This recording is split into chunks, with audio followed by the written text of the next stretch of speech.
Buenos días. Estamos terminando el comentario de Marcos 8 y vamos a leer una vez más desde el versículo 27.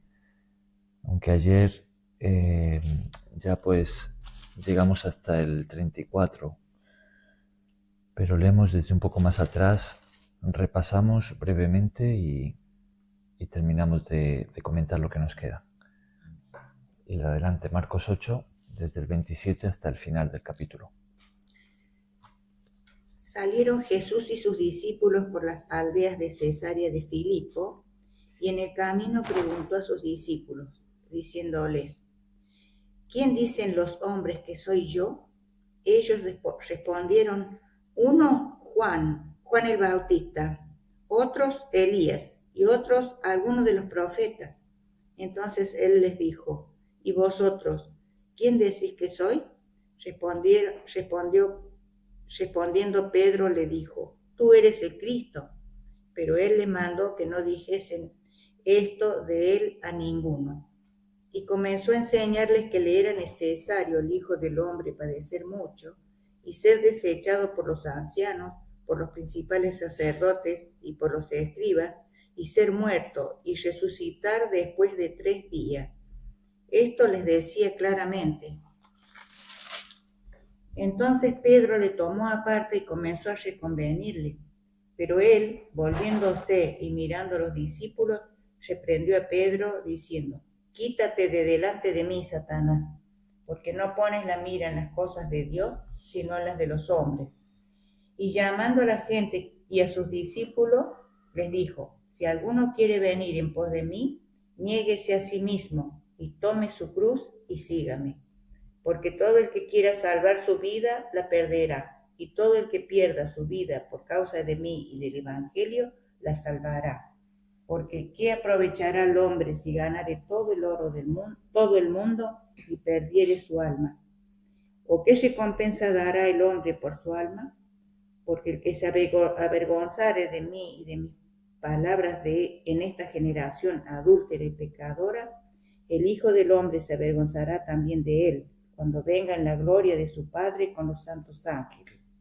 También les dijo: de cierto os digo, que hay algunos de los que están aquí que no gustarán la muerte hasta que haya visto el reino de Dios venido con poder. Muy bien, pues a modo de repaso, decíamos que, bueno, este pasaje es uno de los más importantes en realidad del Evangelio. Es como una porción clave de este libro que estamos estudiando y en realidad de toda la Biblia, porque la gran pregunta que decíamos que contesta el Evangelio es ¿quién es Jesús? ¿No? Y aquí tenemos la declaración de Pedro, esa confesión de fe que habíamos visto cuando saltamos a Mateo 15, porque Mateo lo detalla un poco más, que Jesús no solo confirma esa confesión, sino que la pone como base de su iglesia. Es decir, que uno entra a la iglesia, uno forma parte del pueblo de Dios, uno se convierte por medio de o en base a esta confesión, ¿no? Y es respondiendo a la pregunta que Jesús les hace: ¿vosotros quién decís que soy? Entonces cuando Pedro responde: tú eres el Cristo, recordamos que la palabra Cristo, ¿qué significaba? ¿Os acordáis? Mesías. Mesías. Cristo significa Mesías, que significa ungido. Era la persona que Dios había anunciado que vendría para cumplir con la misión de la redención, la salvación del género humano, la restauración con Dios, de la relación con Dios, y también para reinar, para traer el reino de Dios a la tierra. Entonces Pedro dice: tú eres ese Mesías, ¿no? Le dice a Jesús. Y en Mateo vemos que añade el Hijo de Dios. Bien, pero acto seguido, y esto también lo veíamos, a partir del versículo 31, Jesús les explica acerca de su misión, ¿no? Él tenía que sufrir mucho, que ser rechazado y morir, ¿no? Y después resucitar. Pero aunque sí, Él era el Mesías, pero Él no había venido para reinar en ese momento. Había venido para dar la vida y así poder salvar a todos los que creen. Entonces es cuando, vimos que Pedro, como los discípulos y los judíos en ese entonces, pues esto no lo entendían. Que ellos esperaban un Mesías que viniese ya para reinar, ¿no? Entonces cuando Pedro reprende a Jesús y Jesús reprende a Pedro, ¿no? En el versículo 33. Adelante. Es cuando dice que volviéndose y mirando a los discípulos reprendió a Pedro, ¿no? Decíamos ayer que este detalle es interesante, que dijera, que ponga aquí, volviéndose y mirando a los discípulos, porque esto nos recuerda que Jesús cumpliría con su misión en la que sufriría tanto y daría la vida por amor a sus discípulos. En el fondo, por amor a nosotros, ¿no? Lo que nos recuerda este detalle que tenemos aquí, ¿no? Entonces, como mirando al mundo, miró por medio de su discípulo, digo yo.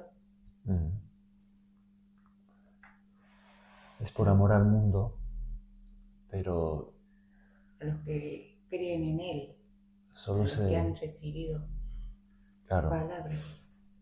Así es, no todos recibirían el perdón de Dios, ¿no? El sacrificio de Jesús por nosotros. Bien, entonces, a continuación, y esto es lo que empezábamos ayer, lo que tenemos a partir del versículo 34, vemos que Jesús va a aprovechar esta situación para dar una enseñanza a todos los que quieren ser sus discípulos, ¿no?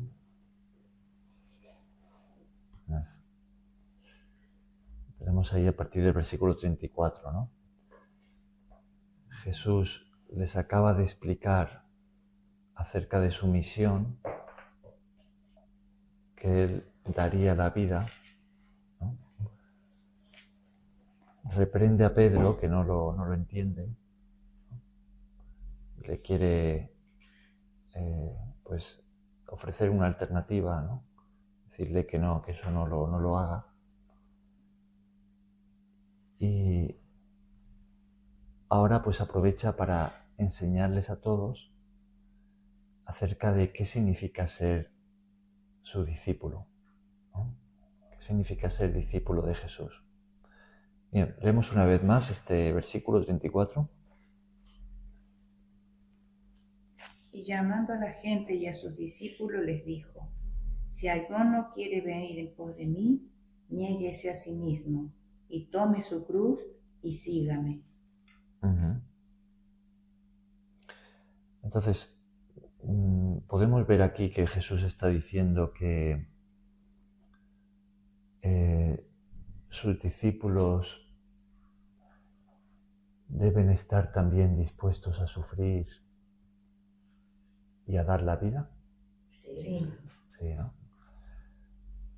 O sea que no es solamente lo que Jesús iba a hacer, sino que también espera eso de sus discípulos.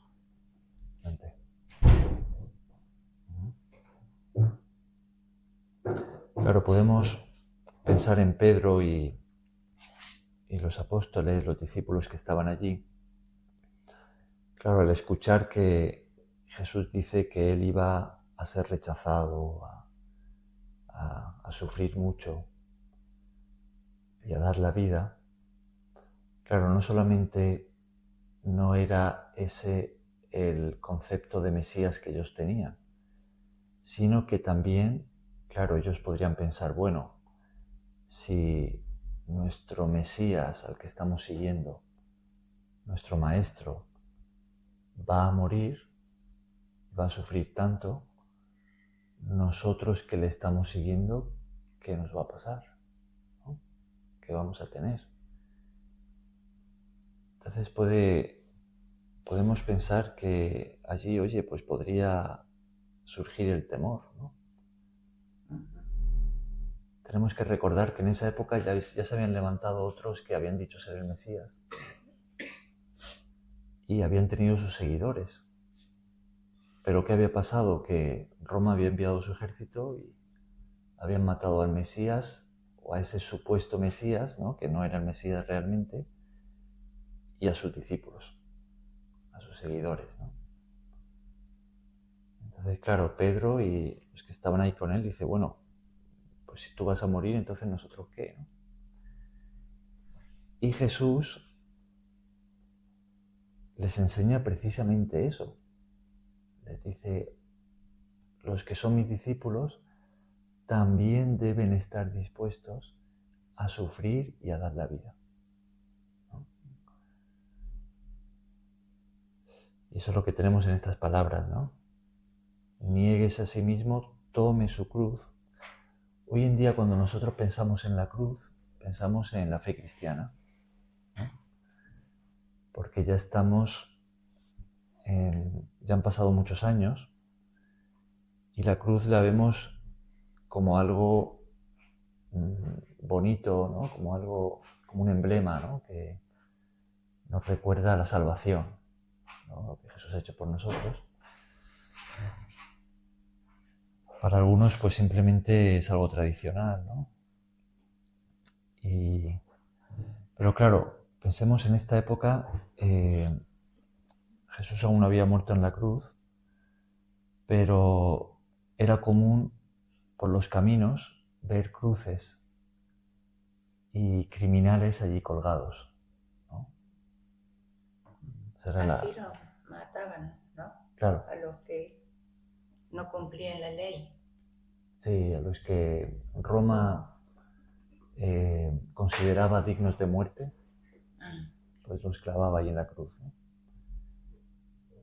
Y era una muerte de mucho dolor, era una muerte lenta, de sufrimiento. Al final el colgado moría por asfixia. Y muy humillante también, porque estaba expuesto delante de todos, semidesnudo, ¿no? Tanto era así que la ley romana decía que un ciudadano romano no podía morir de esa manera. Si cometía un crimen digno de muerte, no lo podían crucificar.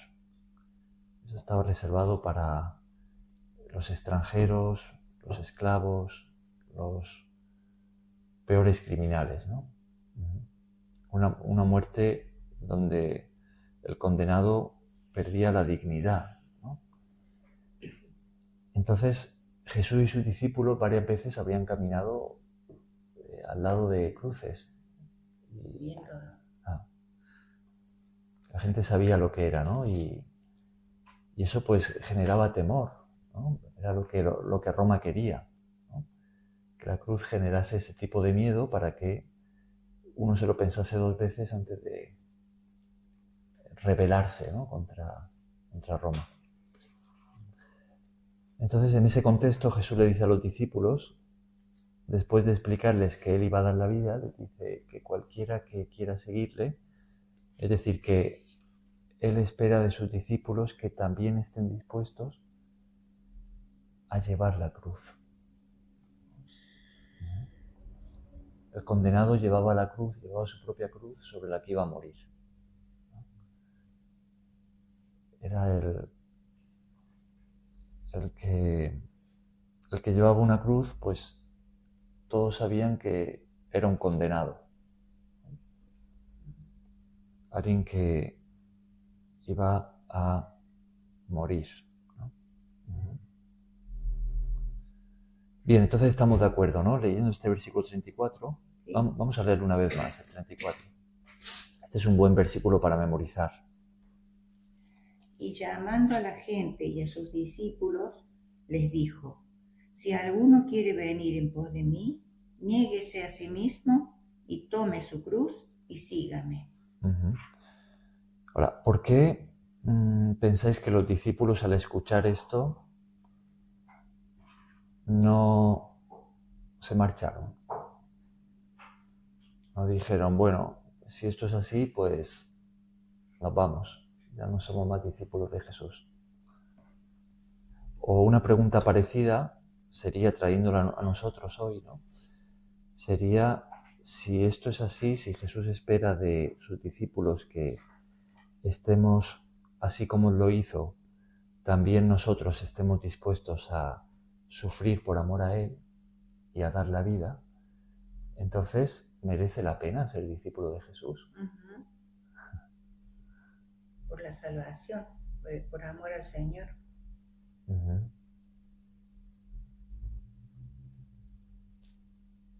¿Creéis que sus discípulos pensaban que aún así merecía la pena? Porque no se marcharon, ¿no? Pues se podrían haber ido aquí. Pues, era más grande que el pensamiento carnal. Uh-huh. De pronto tenían más la visión puesta en el mañana. Uh-huh. Y en el plano también espiritual. Uh-huh. Uh-huh. En otra parte dice que uno se fue. Sí, en otra parte sí que vemos a discípulos abandonando a Jesús. Sí. Fue cuando Jesús le dijo, ustedes me siguen por el pan. Sí, en Juan 6. Uh-huh. Pero ahí es donde se fueron un grupo, pero acá no dice la Biblia que se hayan ido. Uh-huh. De hecho, los apóstoles estuvieron con él hasta el final, ¿no? Sí que es verdad que cuando apresaron a Jesús, en esa situación de miedo, ¿no? Pues todos salieron corriendo y Pedro le negó. Pero vemos que después ellos no solamente se mantuvieron fieles a Jesús, sino que y se arrepintieron, ¿no? De haberlo dejado. Pedro se arrepintió de haberlo negado, ¿no? Sino que después realmente darían la vida por él. Ahora, cuando hablamos de dar la vida, esto puede ser de una forma literal, en un contexto de persecución, que es lo que pasó con los apóstoles y pasó con la iglesia del primer siglo y sigue pasando hoy en algunos países, ¿no? Y pasará en el futuro, a nivel mundial, ¿no? Cuando se levante el anticristo. Entonces podemos pensar en dar la vida de una manera literal, que nos persiguen porque el gobierno se vuelve hostil al cristianismo hasta el punto de condenarlo a muerte, ¿no? Entonces, claro, allí los cristianos huimos, funcionamos de una manera clandestina, y si nos atrapan y nos ponen ante nos dan la única opción de negar la fe o matarnos, pues ahí, oye, pues eso sería dar la vida de forma literal, ¿no? Allí el discípulo de Jesús lo que haría sería decir, no, yo no voy a negar a mi Señor, yo confío en Él y me voy a mantener fiel a Él hasta la muerte, ¿no? Eso es una aplicación de este versículo, ¿no? de estas palabras de Jesús. Pero otra forma de aplicarlo, esto de dar la vida, es en el día a día, ¿no? Es como que ya no, el discípulo de Jesús ya no vive para sí mismo, sino que ahora vive para agradar a su Señor, ¿no? Ya no es Él el que dirige su propia vida, sino que ahora sigue a Jesús como su Rey, para que Jesús dirija su vida, ¿no?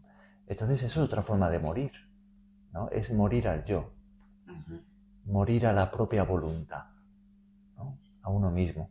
Fijaos que hay un versículo muy parecido sobre esto que escribió el apóstol Pablo en 2 de Corintios, capítulo 5.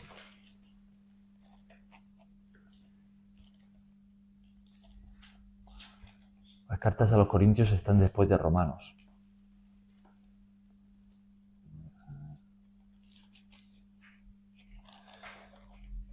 Segunda de Corintios, capítulo 5.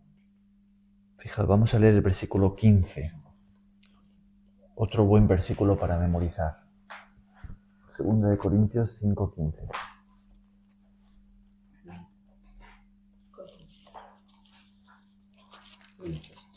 Segunda de Corintios, segunda carta.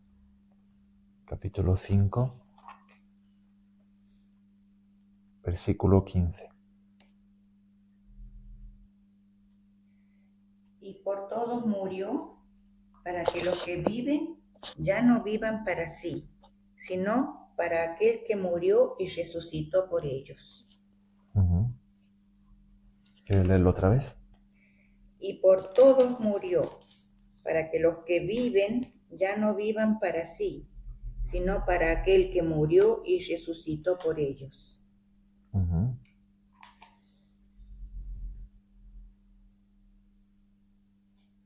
Tenemos lo mismo aquí, ¿no? Está claro, ¿no? Dice que...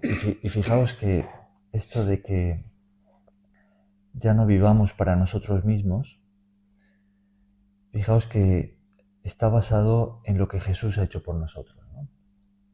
Dice, sino para aquel que murió y resucitó por nosotros. El versículo anterior nos habla del amor de Cristo, ¿no? Hablando de su muerte por nosotros.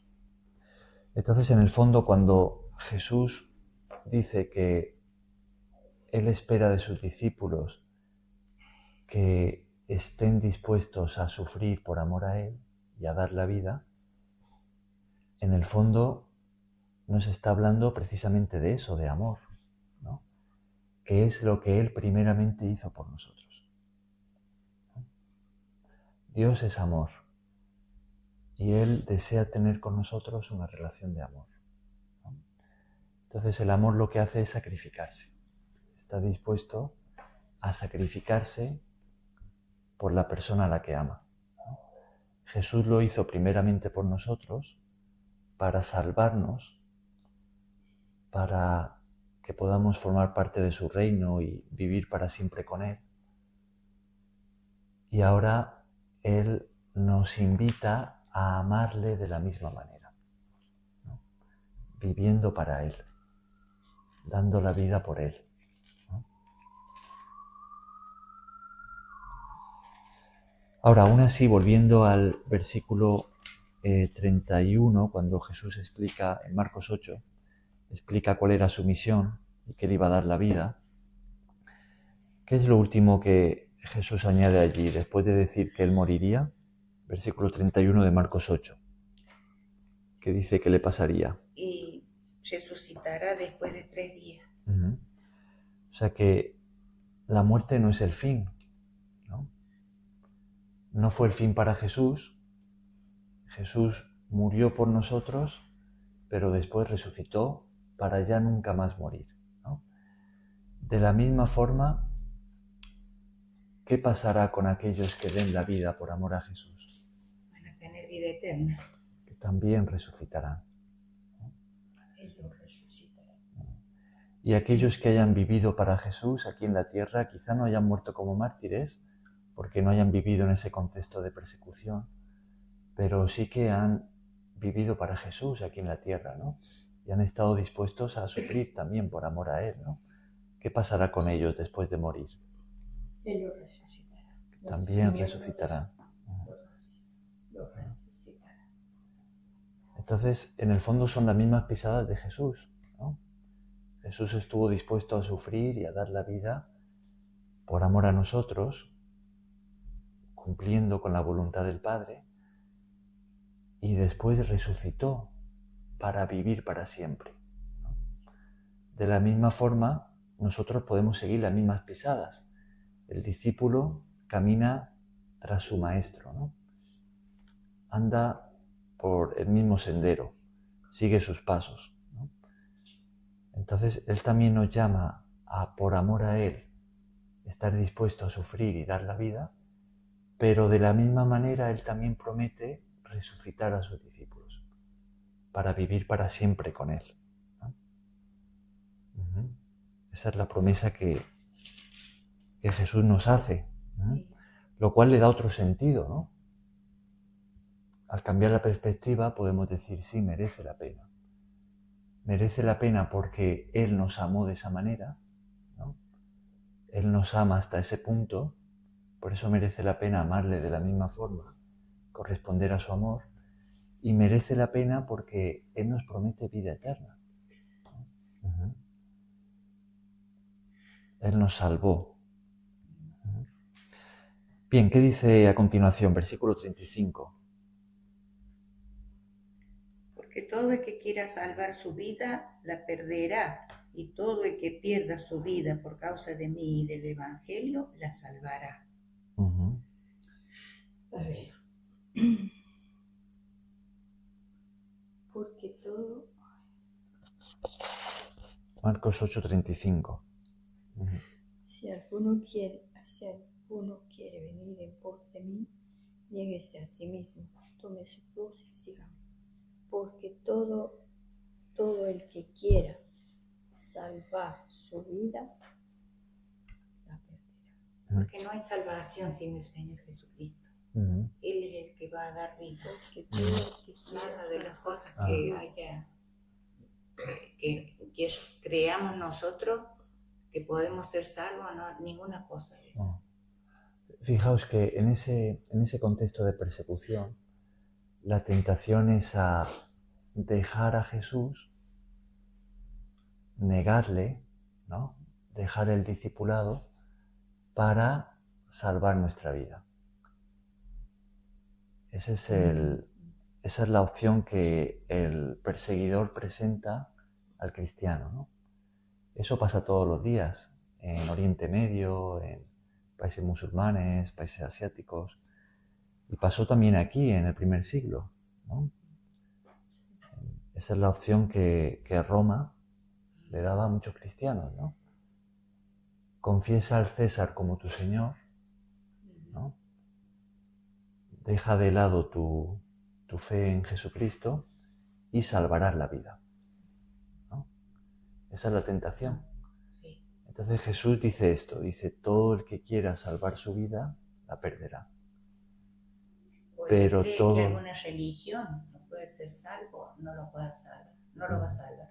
El que busca salvación por otros Por medios, otros ¿no? medios, sí. Uh-huh. Claro.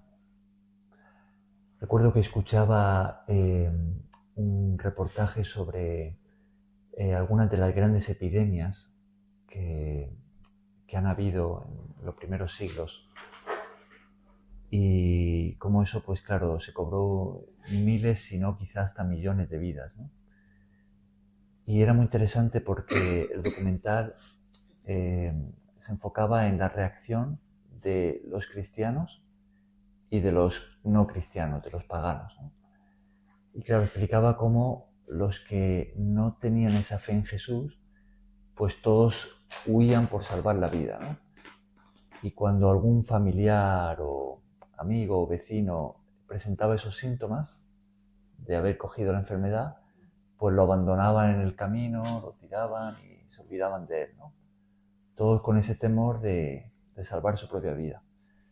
Pero decía que los cristianos no hacían eso, que los cristianos no solamente atendían a sus propios enfermos, a riesgo de contagio, sino que además recogían a los abandonados, Los que no creían. claro, a los paganos abandonados que estaban enfermos para también cuidar de ellos.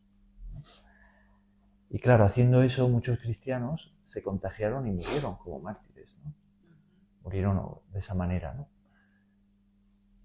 Entonces, aquí tenemos también eso, ¿no? De salvar la vida Como o dicen- darla por amor a Jesús, ¿no? Como dicen los musulmanes, que ellos prefieren dar, inmolarse Mm, para salvar su vida, que Alá le va a salvar la vida. ujú, Porque dice que así ellos mueren como mártir, mm. porque ellos le van a salvar la vida. Claro, sí, eso quizás ese ejemplo sería más en el otro sentido, ¿no? De personas que están dispuestas a dar la vida, ¿no? Lo que pasa es que lo hacen en base a una mentira, ¿no? Claro. Ajá. Piensan que Dios les va a bendecir por matar a otros, por matar a los infieles. Pero Dios no es así, No. ¿no? Claro. Este pasaje no está hablando tanto de la muerte literal de la persona, sino del propio yo, ¿no? Porque acá Jesús dice, todo el que pierda su vida por mi causa, pero está hablando de esto, de negarse a uno mismo. De eso está hablando Jesús. Entonces, cuando uno se niega a uno mismo, toma su cruz y lo sigue a Jesús, y esa es la vida sembrada. O sea, Jesús está hablando, nos ve a nosotros como una semilla que necesita ser enterrada. Pero ¿cuándo somos enterradas para Jesús? Cuando nosotros nos negamos a nosotros mismos. Y a partir de ahí, bueno,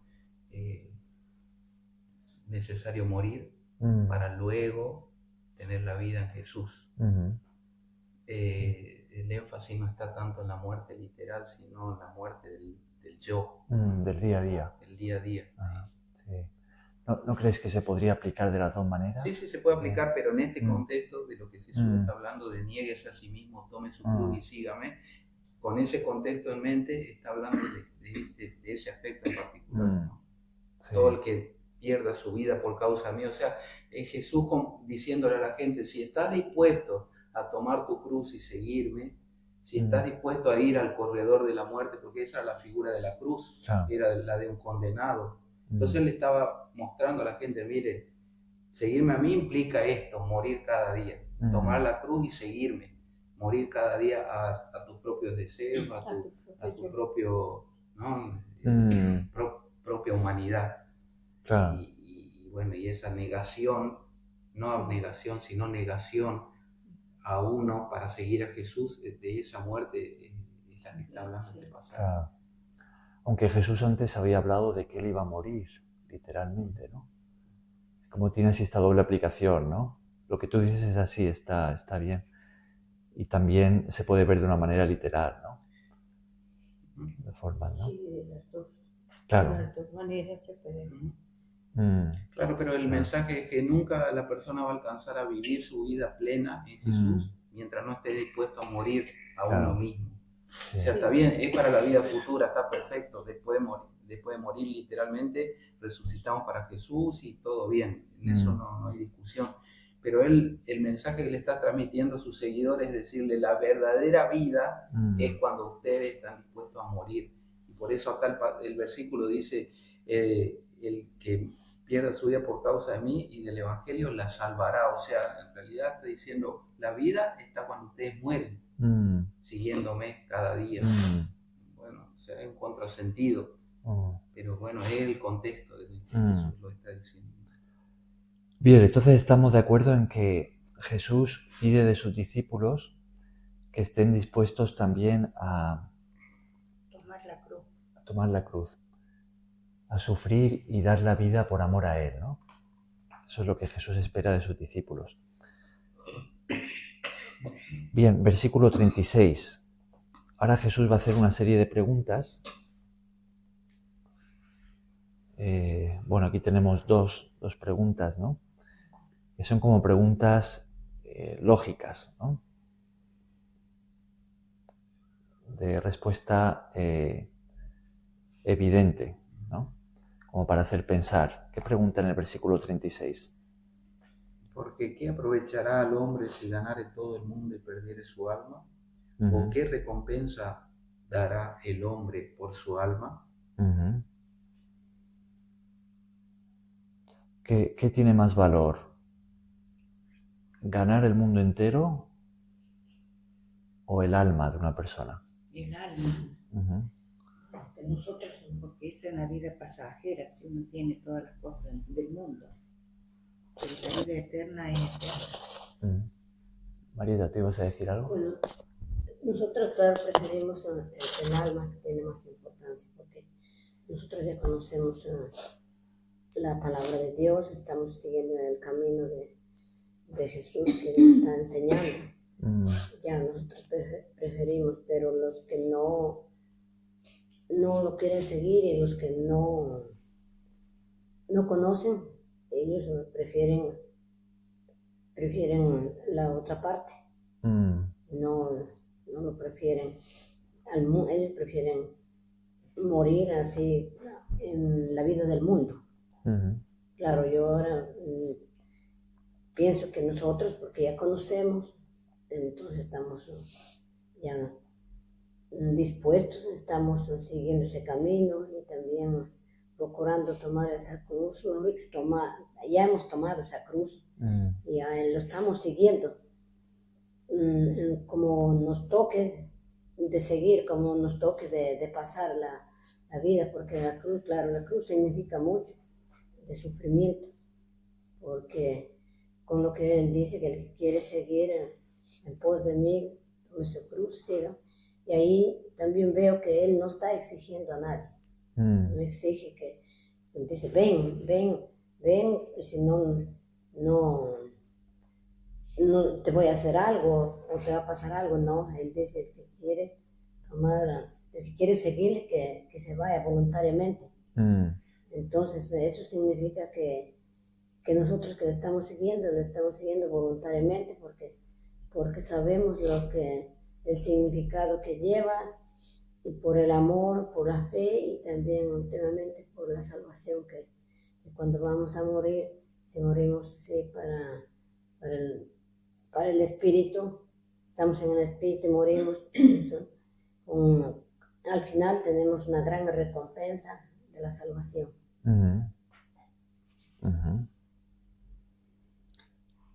Ajá. Entonces, Jesús compara, ¿no?, lo que sería ganar el mundo entero, ¿no? Es decir, si uno rechaza a Jesús, rechaza la vida que le ofrece, ¿no?, a cambio de, pues, perseguir lo que este mundo da, ¿no?, a cambio de riqueza, de poder, de salvar la vida aquí, de, pues, todo lo que, yo qué sé, hasta el vicio, ¿no?, pues puede conseguir todo lo que quiera en este mundo, ¿no? Títulos, reconocimiento, dinero, fama. Pero si luego pierde su alma, ¿no?, si a cambio de eso luego va a pasar una eternidad apartada de Dios, ¿de qué le ha servido, no? Sufriendo, porque no es que vaya a vivir, a morir, y cuando muera, morir así estar bien, pero no es, va a estar sufriendo también. Eso es el infierno, ¿no? Un lugar horrible, ¿no?, de tormento, separación de Dios. Y fijaos en el 37, al preguntar Jesús, ¿qué recompensa dará el hombre por su alma?, ¿no? ¿Cuánto vale el alma de una persona? ¿Eso es algo que la salvación eterna del alma se puede comprar? Nosotros no podríamos, ¿no? No hay ninguna recompensa. Nosotros no tenemos con qué comprar. Es como que es algo tan valioso lo que Jesús nos ofrece, que rechazar eso por algo de este mundo es un sinsentido, ¿no? Todo lo que se adquiere en este mundo se queda en este mundo. Y además después el alma no se va, como decía, al infierno, y el tormento. ¿Ya? De nada sirve, que gane el mundo, como decía ella.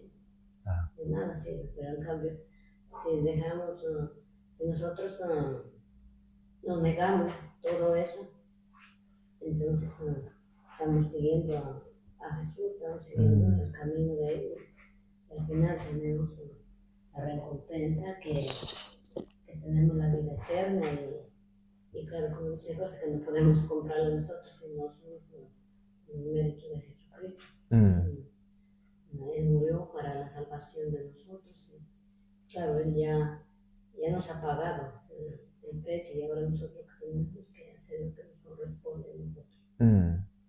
Adelante, seguir el camino con los toques. Lo que hay en este mundo es temporal, ¿no?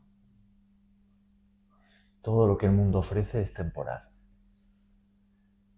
Lo que Jesús nos ofrece es eterno, ¿no? Eso es importante de considerarlo, ¿no?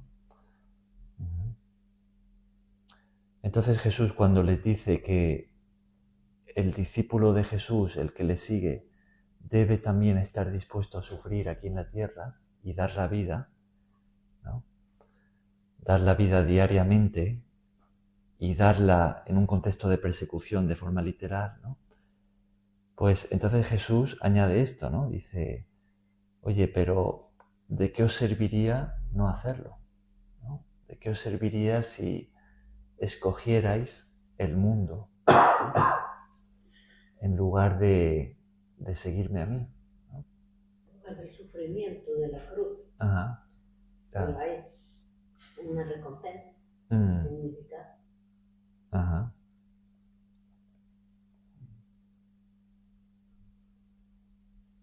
Y perder el alma, según este versículo que estamos leyendo,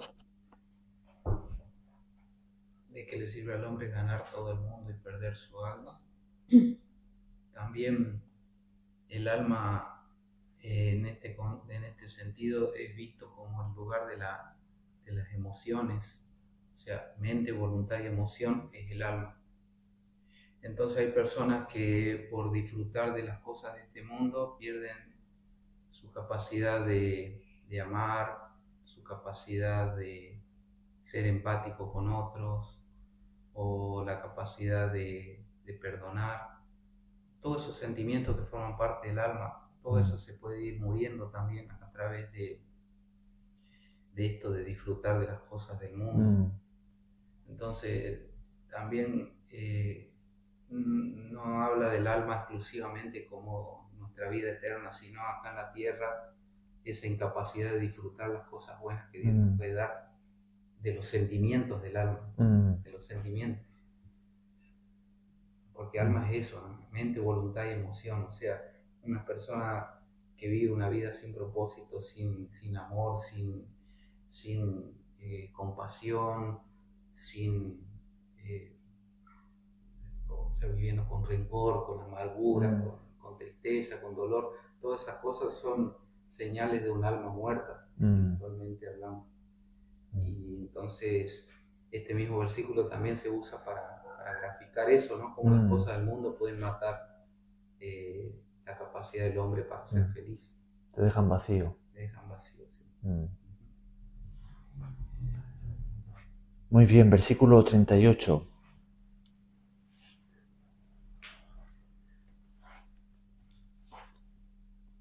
Jaime, ¿lo quieres leer tú? Bueno, porque el que se avergüence de mí y de mis palabras en esta generación adúltera y pecadora, el Hijo del Hombre se avergonzará también de él cuando venga en la gloria de su Padre con los santos ángeles. Fijaos, la persecución lo que hace es generar ese temor que hace que el cristiano que abandona la fe, que el discípulo que abandona a su Señor, pues se avergüence, ¿no? De confesar públicamente que sí, él es discípulo de Jesús, él es cristiano, ¿no? Entonces, pero fijaos, ¿no? Jesús dice, el que se avergonzare de mí y de mis palabras en esta generación, él también se avergonzará de esa persona, ¿no? Y no solo en el contexto de persecución, en nuestro día a día, pues también está a veces esa tentación, ¿no? Por no quedar mal, ante nuestros amigos o conocidos o familiares que no son creyentes, por evitar la burla, por evitar el rechazo, el desprecio, ¿no? Pues uno puede avergonzarse, ¿no? Y decir, bueno, yo me callo, no digo nada, o sé que esto está mal, pero que Jesús dice otra cosa, pero yo no, prefiero no destacar y... Para los cristianos del primer siglo, pues cuando llegó la persecución primero judía y luego romana, pues esta era la situación en la que se encontraban muchos de ellos. Es que si ellos confesaban públicamente a Jesús como su Señor, pues eso era una sentencia de muerte. Uh-huh. Pero muchos preferían quedarse callados o incluso los hay que lo negarían, ¿no? Cuando se vieron ante esa situación. Uh-huh. Ahora también puede suceder, por ejemplo, con los padres, con los hijos, que no se atreven a hablarles a sus hijos porque, bueno, ellos, por no quedar, por no darles el disgusto, Uh-huh. porque no les digan cosas, entonces prefieren callar. Uh-huh. Pues eso es malo. Uh-huh. Eso es como hacer lo que dice aquí, no hablarles del temor de Dios, no hablarles de lo que hizo Jesucristo, mejor callarse. Uh-huh. Entonces, fijaos aquí el contraste tan interesante que hay entre la palabra pecadora, ¿no? Generación adúltera y pecadora, y la palabra del final que dice santos, en la gloria de su Padre con los santos ángeles, ¿no? Es que avergonzarse de Jesús, de sus palabras que son santas, ¿no? Por miedo o por quedar bien con un mundo pecador, corrompido, ¿no? Fijaos lo grave que es eso, ¿no? Sí, porque a ver, la familia es la base de la sociedad, ¿verdad?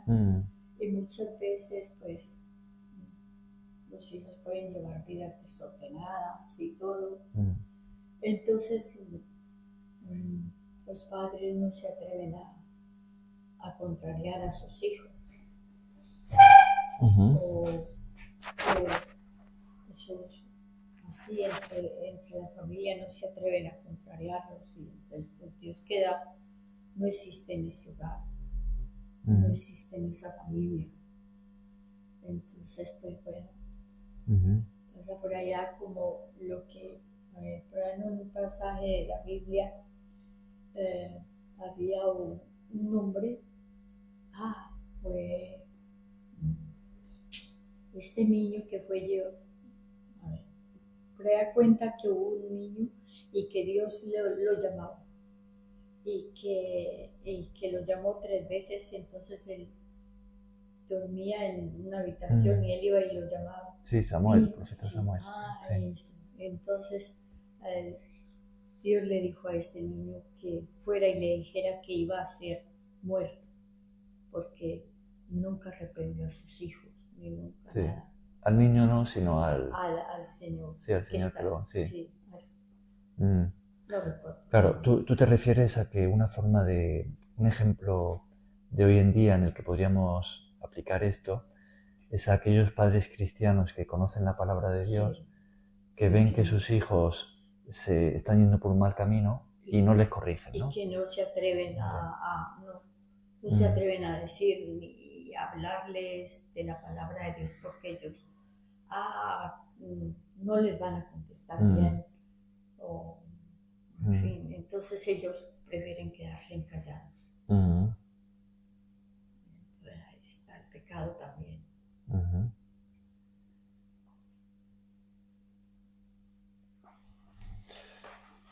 Muy bien. Bueno, pues con esto terminamos el capítulo 8. Nos queda un versículo más, allí el primero del 9, que en realidad el 9 debería de empezar en el 2, ¿no? Porque esto es la misma conversación de Jesús. Y aquí él dice algo un tanto misterioso. ¿Queréis leerlo, Marcelo? Sí. hay algunos de los que están aquí que no gustarán la muerte hasta que hayan visto el reino de Dios venido con poder. O sea, Jesús dice que algunos de los que estaban allí no morirían hasta que hayan visto el reino de Dios venido con poder, ¿no? Esto hay quienes, claro, se han preguntado, bueno, ¿a qué se refería Jesús aquí? ¿No? Porque cuando uno piensa en el reino de Dios venido con poder, pues piensa en un tiempo futuro que aún no ha sucedido, ¿no?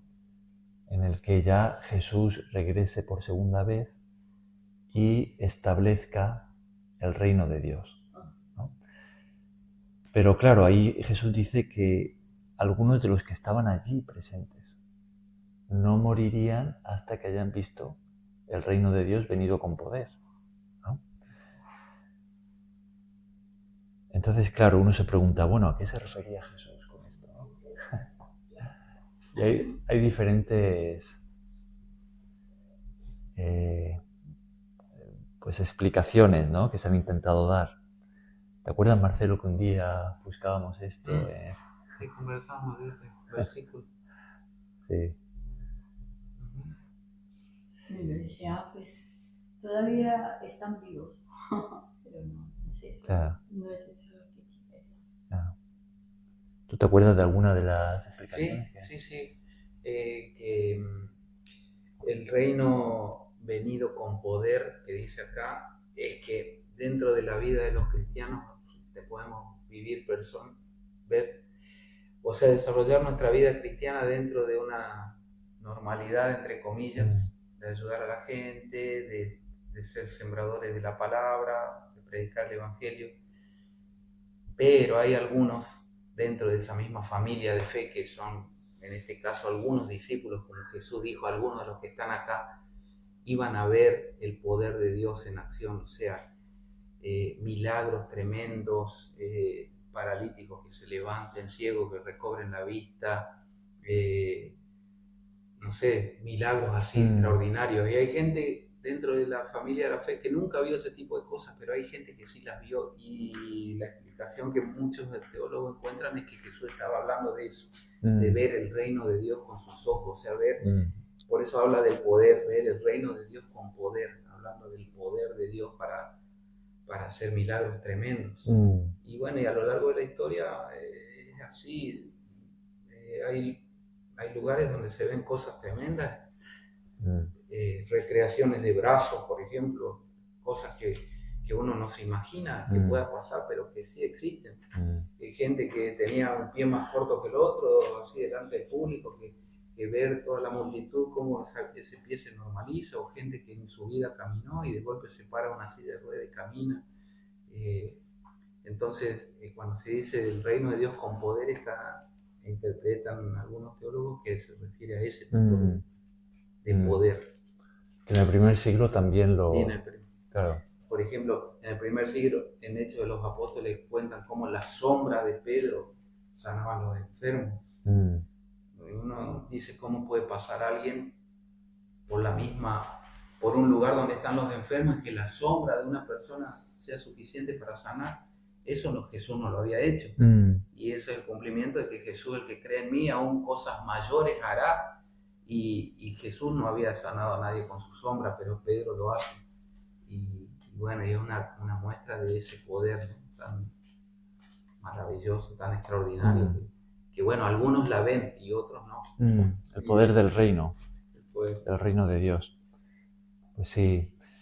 Otra forma en la que yo solía ver esto, ¿no?, que creo que también se podría, que encajaría aquí, ¿no?, es si esto lo viéramos como el reino futuro, ¿no?, que Jesús trae a la tierra, pues hay algunos precisamente de los que estaban allí con Jesús que tuvieron visiones acerca de ese reino futuro viniendo, ¿no?